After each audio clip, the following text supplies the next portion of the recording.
Para saudara dan saudari yang Tuhan cintai, selamat pagi dan selamat bertemu lagi dalam renungan harian dari Paroki Santo Fransiskus Assisi APO, edisi hari Kamis, tanggal 3 Oktober 2024.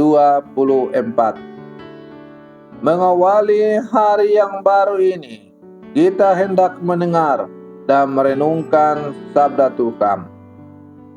Marilah sebelum kita mendengar dan merenungkan sabda Tuhan, kita berdoa. Dalam nama Bapa dan Putra dan Roh Kudus. Amin. Allah Bapa kami yang maha baik, ajarilah kami ikuti jejak putramu. Perkenankanlah kami menjadi hamba kaum hina dina dan papa, agar dapat menghibur orang-orang terpencil dan terkucil dengan sabda kedamaian-Mu, agar dunia semakin baik keadaannya karena selalu hidup sesuai dengan kehendak-Mu. Bersabdalah ya Tuhan, kami siap mendengarkan. Terpujilah Engkau Bapa, Putra dan Roh Kudus, kini dan sepanjang segala masa. Amin. Para saudara dan saudari yang Tuhan cintai, sabda Tuhan yang hendak kita dengar dan kita renungkan untuk mengawali hari yang baru ini diambil dari Injil Lukas pasal 10 ayat 1 sampai 12. Tuhan bersamamu.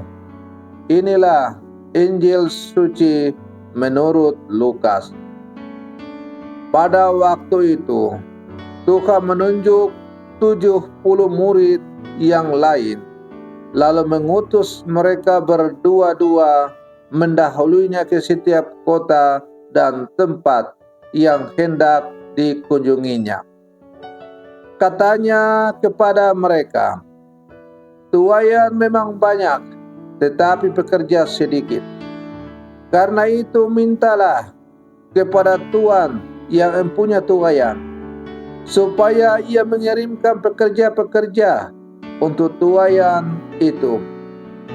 Pergilah, sesungguhnya aku mengutus kamu seperti anak domba ke tengah-tengah serigala.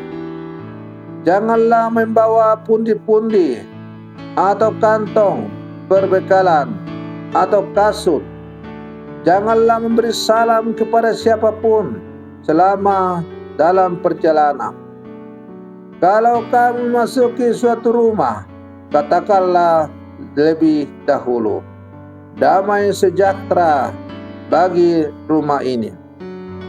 Jikalau di situ ada orang yang cinta damai, salam damaimu itu akan tinggal padanya. Namun jika tidak, salam damaimu itu kembali kepadamu. Tinggallah dalam rumah itu, makan dan minumlah apa yang diberikan kepadamu, sebab seorang pekerja patut mendapat upahnya. Janganlah berpindah-pindah rumah. Jikalau kamu masuk ke dalam sebuah kota dan kamu diterima di situ, makanlah apa yang dihidangkan kepadamu dan sembuhkanlah orang-orang sakit yang ada di situ, dan katakanlah kepada mereka, kerajaan Allah sudah dekat padamu. Tetapi jikalau kamu masuk ke dalam sebuah kota dan kamu tidak diterima di situ, pergilah ke jalan-jalan raya kota itu dan serukanlah juga debu kotamu yang melekat pada kaki kami kibaskan terhadapmu. Namun ketahuilah ini, kerajaan Allah sudah dekat. Aku berkata kepadamu, pada hari itu Sodom akan lebih ringan tanggungannya daripada kota itu. Demikianlah sabda Tuhan. Para saudara dan saudari yang Tuhan cintai, Melalui bacaan Injil yang baru saja kita dengar, kita melihat atau mendengar Yesus yang sedang mengutus 70 orang murid yang diutus berdua-dua untuk mewartakan kabar gembira dan mengusir roh-roh jahat. Kebersamaan kolektif dari 70 murid dalam mewartakan kerajaan Allah dapat menjadi model kerjasama dalam melakukan hal-hal yang benar dan baik demi kemajuan pelayanan. Pelayanan dapat menjadi efektif dan berdaya guna bila semakin banyak orang yang tergerak hatinya untuk memberikan diri dengan rela hati dalam pelayanan gereja itu. Para saudara dan saudari yang Tuhan cintai, tuaian memang banyak, tetapi sedikitlah pekerja. Karena itu mintalah kepada Tuhan yang mempunyai tuaian, supaya Ia mengirimkan pekerja-pekerja untuk tuaian itu. Pergilah, sesungguhnya aku mengutus kamu seperti anak domba ke tengah-tengah serigala.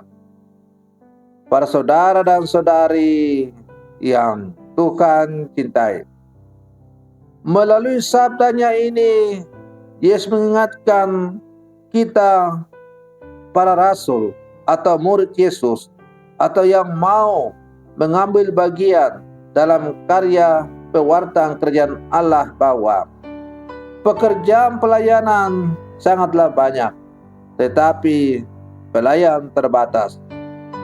Karena itu setiap orang yang dibaptis diundang untuk terlibat dengan hati yang gembira dalam persekutuan pelayanan, agar semakin banyak orang terjangkau dan mengenal Tuhan, sesuai dengan apa yang diajarkan oleh gereja, bahwa dengan dibaptis kita turut mengambil bagian dalam 3 tugas Kristus, yaitu menjadi nabi, imam, dan raja. Para saudara dan saudari yang Tuhan cintai, meski demikian, para pelayan yang diutus dapat juga mengedepankan sikap kewaspadaan yang tinggi dalam rasul, karena mereka akan dihadapkan dengan berbagai tantangan, ancaman, dan sebagainya. Tidak semua orang dapat terbuka untuk menerima ajakan dan ajaran mereka. Mereka akan mengalami tantangan-tantangan, hambatan, penolakan, bahkan mungkin mereka akan dibunuh. Meski demikian, para murid tidak perlu galau. Mereka tetap harus menampilkan wajah kerajaan Allah dengan sikap yang sabar, tenang, dan humanis. Dengan sikap yang demikian, mereka dapat mengelola dan menghadapi setiap tantangan pelayanan dengan baik, yang mampu menghadirkan penghiburan dan sukacita Injil. Para saudara dan saudari yang Tuhan cintai, kita adalah murid-murid Yesus yang hidup di zaman sekarang. Dengan sakramen baptis yang telah kita terima dan kemudian dilengkapi atau semakin disempurnakan dengan sakramen-sakramen yang lain yang juga kita telah terima, kita telah dipanggil dan terus dipanggil menjadi murid-murid Yesus dalam seluruh kehidupan kita. Dengan demikian, kita juga sekarang adalah rasul-rasul Yesus yang harus siap diutus untuk menjadi murid-muridnya, mewartakan Injil lewat kesaksian hidup kita masing-masing, di mana kita diutus oleh Tuhan untuk bekerja. Para saudara dan saudari yang Tuhan cintai, tidaklah susah untuk mengerti dan memahami kata-kata Yesus bahwa kita semua dipanggil menjadi murid-muridnya untuk mewartakan Injil lewat tugas dan panggilan kita masing-masing. Seorang tukang ojek yang setia melayani para penumpang. Seorang pendidik yang setia tanpa mengeluh melaksanakan tugasnya sebagai seorang pendidik. Seorang pegawai negeri atau abdi negara yang dengan jujur, setia melaksanakan tugasnya, dan lain-lain. Berarti sudah menjadi murid Yesus yang sejati dalam hidup.